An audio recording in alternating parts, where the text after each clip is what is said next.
हर रात उस तालाब से चीखती हुई लड़की निकलती है, लेकिन कोई नहीं जानता वो चाहती क्या है और सिर्फ लड़कों को ही क्यों मारती है। ये कहानी है झुंझुनापुर नामक गांव की। गांव के किनारे पर एक 300 साल पुराना तालाब था। लोग कहते थे उस तालाब से हर रात किसी लड़की की चीख और रोने की आवाज सुनाई देती है। लेकिन हैरान करने वाली बात यह थी कि अगर गांव का कोई भी लड़का उस तालाब के पास पानी पीने जाता है तो वह 2 दिन के अंदर मर जाता और उसका मरा हुआ शरीर गायब हो जाता। इसी गांव में शहर से एक लड़का आया था जिसका नाम था विवेक। विवेक छुट्टियों में अपनी नानी से मिलने आया था। एक दिन गांव के दोस्तों से उसने सुना कि इस तालाब में कोई भूत है और वहां लड़के नहीं जाते। विवेक हंसकर बोला, ये सब बेकार की बातें हैं, भूत प्रेत जैसी कोई चीज नहीं होती। अगले दिन दोपहर को बहुत गर्मी थी। विवेक खेलते खेलते प्यासा हो गया और सीधा तालाब की तरफ चला गया। उसने झुककर पानी पिया और तभी अचानक पानी में से किसी लड़की का चेहरा दिखाई दिया। विवेक डरकर तुरंत वहां से भागकर घर चला आया। उस रात उसे नींद नहीं आई। हर बार उसे लगता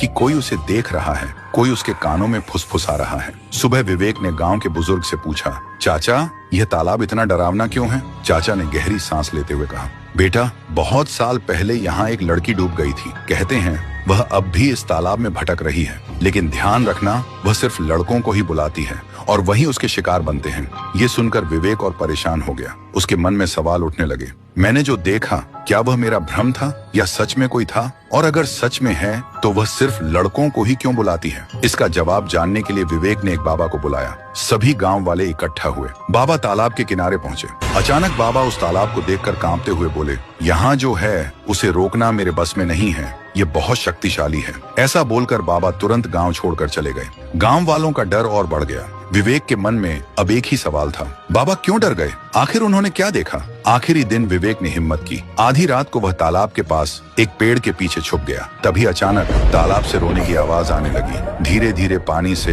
एक लड़की बाहर निकली। तभी गांव का एक लड़का बाइक से वहां से गुजर रहा था। वह लड़की अचानक उसके सामने आ गई। उसने उस लड़के पर हमला किया। लड़का वहीं मर गया। लड़के का शरीर गायब हो गया। विवेक ये सब अपनी आंखों से देख रहा था। विवेक कांपते हुए सोचने लगा, ये लड़की कौन है? वह सिर्फ लड़कों को ही क्यों मारती है, लड़कियों को क्यों नहीं? तो दोस्तों, अगर आप जानना चाहते हो कि इस तालाब का सच क्या है और ये लड़की कौन थी जो सिर्फ लड़कों को ही अपना शिकार बनाती है, तो कमेंट करो, पार्ट 2 चाहिए।